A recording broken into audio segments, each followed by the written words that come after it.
first flights like? Well, my first flight was kind of special, and I'll tell you why. Because it was D-Day, and it really was unbelievable what we saw and what we did. Because I don't know how many thousands of planes were taking off from England, and thousands of men were on the ground. And we got up at 3 o'clock in the morning. We had our breakfast. We went to a briefing, and they said to us, "This is it, gentlemen. You are going to be on D-Day." And we flew 2 missions. It was the only time we ever flew 2 missions. But you know, to get over to France was a very short hop. But what I will never forget is not only the excitement of being in on D-Day, but to look out of the front of the plane. See, I had the best view of all.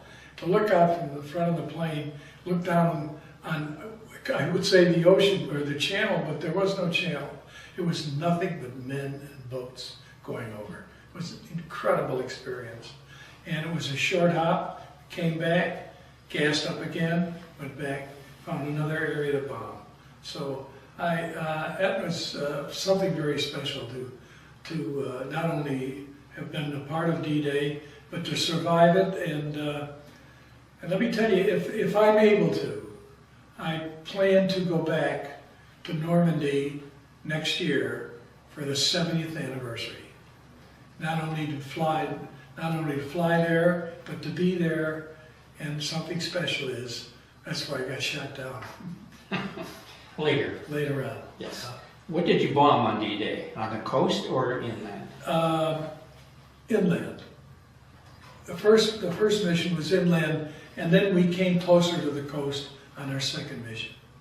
But we were, you know, it wasn't a very long trip to get over there. But we had specific targets, and they were inland to, to really and truly destroy everything that could possibly be coming up to support the coast. Later on, what kind of missions did you fly? Well, later on, when we started, we were told we would fly 25 missions. And somewhere in the 20th, we were told we probably would have to fly more missions. You know, the casualty rate of the Air Force was the highest of all branches. Some don't understand that. But our casualty rate was, at that point, was 71%. Now, the reason it gets that high is because every plane had 10 men. And when a plane went down, 10 guys went. And we were losing until the P-51 fighters came in with tanks. We were losing a lot of planes every day. And our missions started off, like I say, D-Day, and then we started going into Germany. And we bombed all over Germany. And I remember going to Berlin twice. And it was really something. I wondered, am I really going to get home today? So how did it feel to get back from a mission? Fantastic. there's nothing like taking off, but the nicest part is landing in one piece. And we were young. And so you said, oh, I hope I don't have to fly anymore. But if we do, let me go to London for a couple of days and I'm ready to fly again. You know. So you did have some fun in England? Oh yes. If we got to London. But I'll tell you something. My crew is an outstanding crew. And I'm not thinking that we're any more patriotic than other crews. But we were really and truly, I can't say having a good time, but we're really doing what we wanted to do.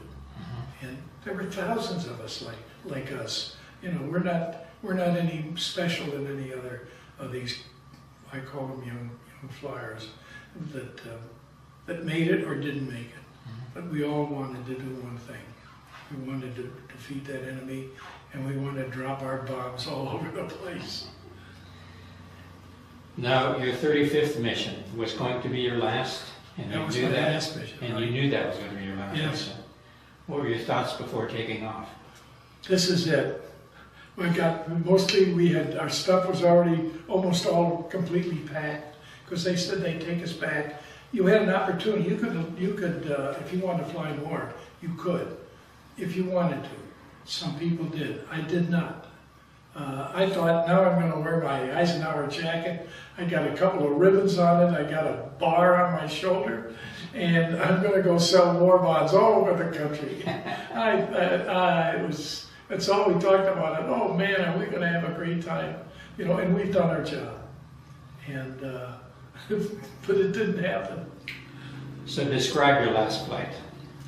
Well, it was a short flight. What we were doing, we went to the Valley, which is near Caen, C-E-N, in part of Normandy.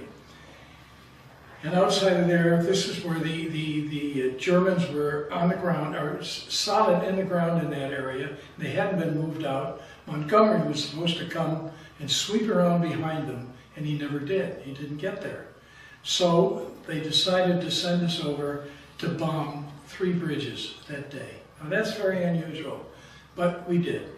And we had 3 targets. We were going to blow up all those bridges, and they were socked in there, and then they would be captured. You know, they somehow to get there. Well, that didn't happen either. But what did happen is, as we approached our first target, out of nowhere, the next thing I know, there was a smash in of our plane, and our number 1 and number 2 engines were on fire. The hydraulic system immediately failed. There was flames, and it didn't take long before we knew we better get out of here. This thing was going to blow up. So I toggled the bombs through the bomb bay doors, just let them go. And the doors are gone, and then that means the crew has an open doorway to jump out. And the navigator and I in the front, we went through the nose wheel. The B-24 had a nose wheel, and it did not have a tail wheel. So when we would land, we were always landing in the front of the plane with the wheel down. And the bomb bay door, the doors there, if you touch those doors, they open immediately. So it's no problem. The big problem was to be sure you got your damn chute on, because you know we wore chest harness, and we had the parachute you always kept by your side, and you had to remember one thing. Not that we ever practiced it, but you had to remember that when you put your chute on, you don't put it down, you put it up, because if you put it down, when you pull the cord, it comes back, it'll break your neck. And all you had to do was remember that, say a prayer, jump and count to 10, and that's what we did. And continue to pray. Oh, well, they were shooting at us when we came down. Yeah. Yeah, we were right at the front line, so there was no way we could do anything but pray. So what happened then? Well, when they were shooting at us, we came down. And like I say, we were in the front line, so there was no way we were going to escape any place. But I came down and I hit a fence, and I really didn't get hurt. But I flew into this fence, and as soon as I got on the ground, I got rid of my chute, I got rid of my dog tags. I'm being Jewish, and they had, you know, H, P, and C for your religion, now, with a notch. Now, did we really need that?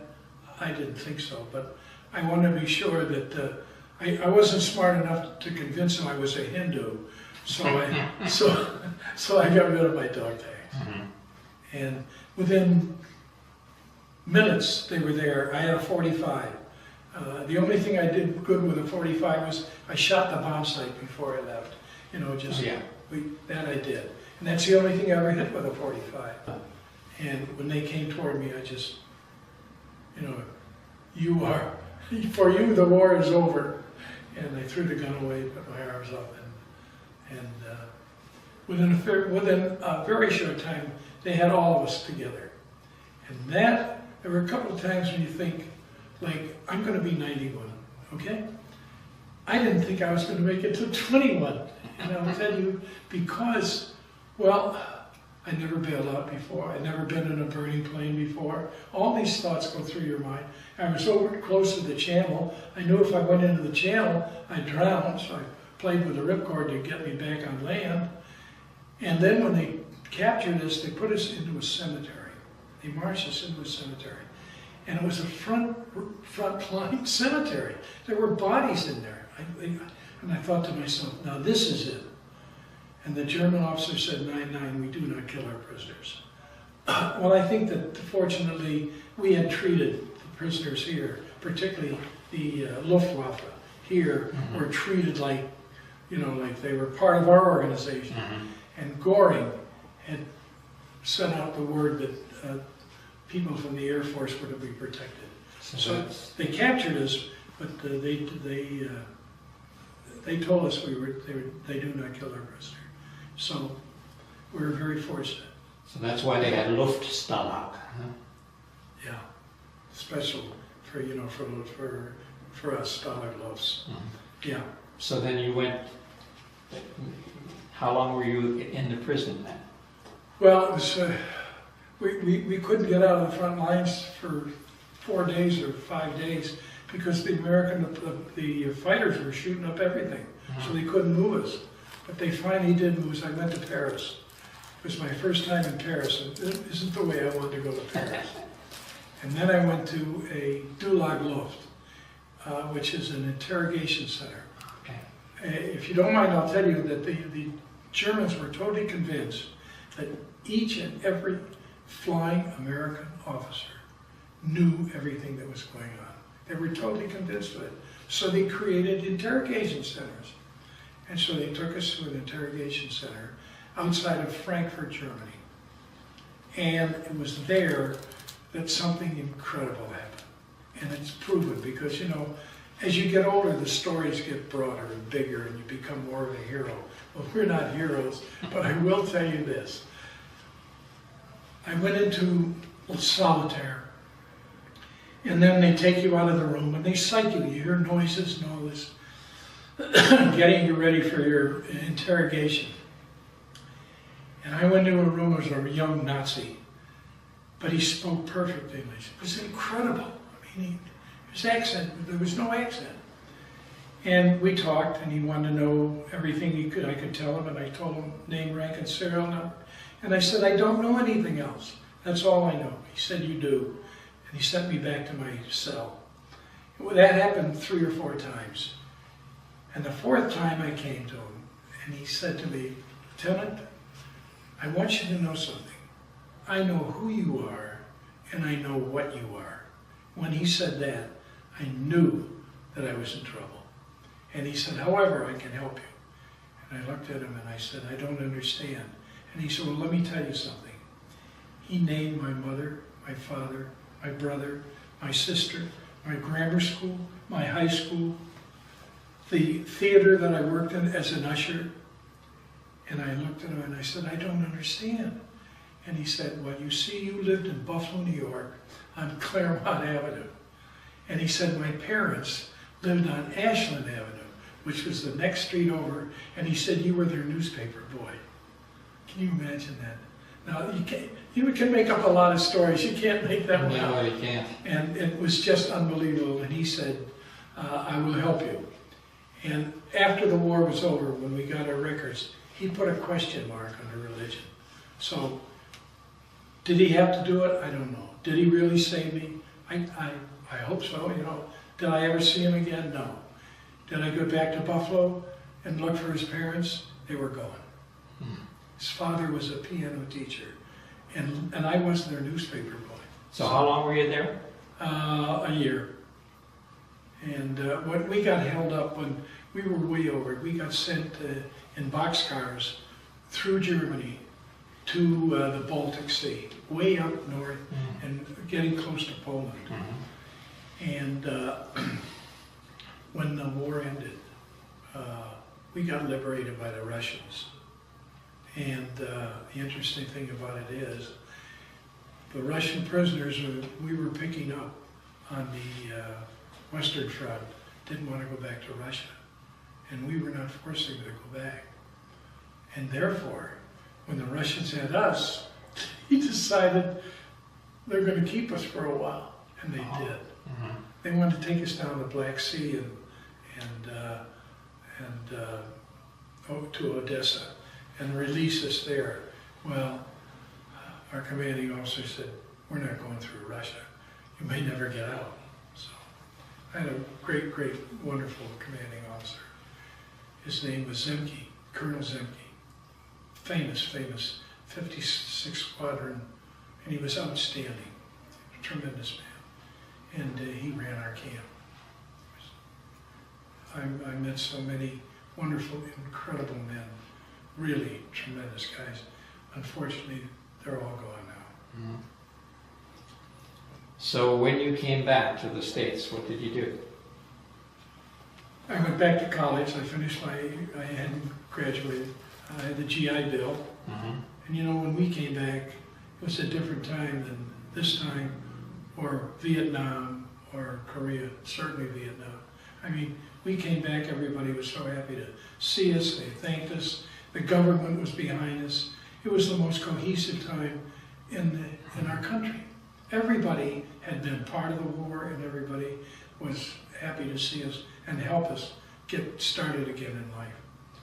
So I went to Illinois, graduated, and as I say, I ended up in Youngstown, Ohio. My father-in-law was in the furniture business, and he asked me to join him, and I did for a while, and then I went out on my own, and I wanted to travel and not be in the retail business, so I traveled. And I did that until I retired. I worked till I was 75. And I just love traveling and I love working. And then my life really changed, because then I decided, I'm living now in Florida, and the golf pro suggested I quit. My tennis lobs were barely going over the net. And I thought, what the hell am I doing? You know, why don't I do something worthwhile? And I don't know, but it started, and I went to the VA hospital in Palm Beach. And I went to the volunteer office, and I told them that I'd been a prisoner of war, and I wanted to help. And they said, "You came just at the perfect time. We have one man here. We have more people trying to get pensions, all POWs. And would you help him?" And I did. And the two of us did over 400 claims for ex-POWs. And I found it was the most wonderful experience, listening to the other POWs and convincing them, don't con me, tell the truth, because I was there. And it was great.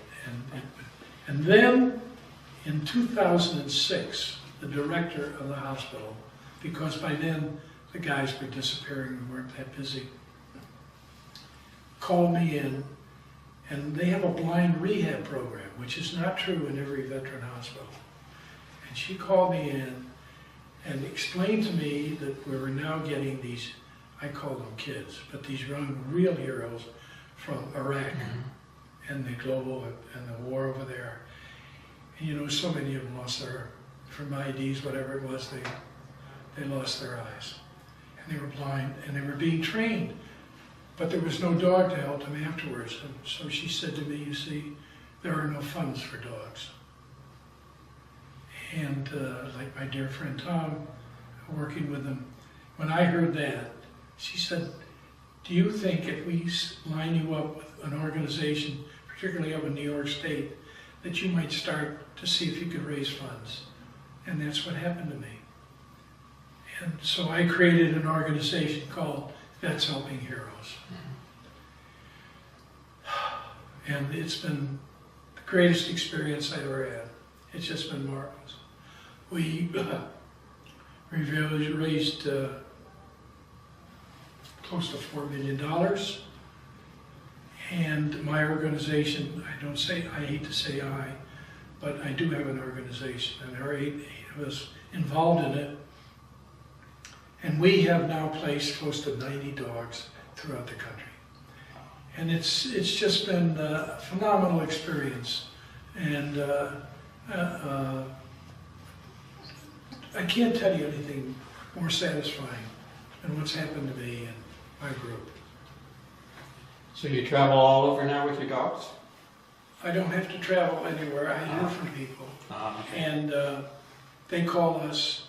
I have 3 different locations now that are raising, training, breeding, training, and raising the dogs. And what we do is we raise the money. So when I hear from a veteran, we can refer him to any one of these organizations. Or if we have an organization, they let us know we have a veteran now, and we want to train him. And of course, it's a gift for life for the veteran. And do you have any funds for us? And that's the greatest thing, is being able to say, yeah, we do. And we could save a life, and certainly help a kid. Because I think you know as well as I do what the dogs can really do. They're unlimited in their ability to learn. And it's just been a tremendous experience for me. I think I'll stop now, but I could talk forever about the wonderful, wonderful feeling and the wonderful experiences when you see a graduation and you see a veteran later on in life, when he looks and he says, thank you. He said, you saved my life. I didn't save his life, the dog did. How would you summarize your life? I don't understand myself sometimes. I think I summarize it. I think I'm the luckiest guy that could be. I mean, I had a good business life. I enjoyed my work. I loved my work. I loved everything I did in working. And I asked for an extra 10 years. When I had to retire at 65, they found something for me to do till 75. But then, after all that, happiness in work, love to get up, work, and then get involved with these young heroes coming back and be able to do something for them. How can I sum up my life? I think, and I'm not religious, and I said this once before to somebody interviewing me, and I said, I think I'm blessed. And she said, why? I said, because everybody blesses me. But I do. I think that I think I've been just given an opportunity to help those that can't help themselves.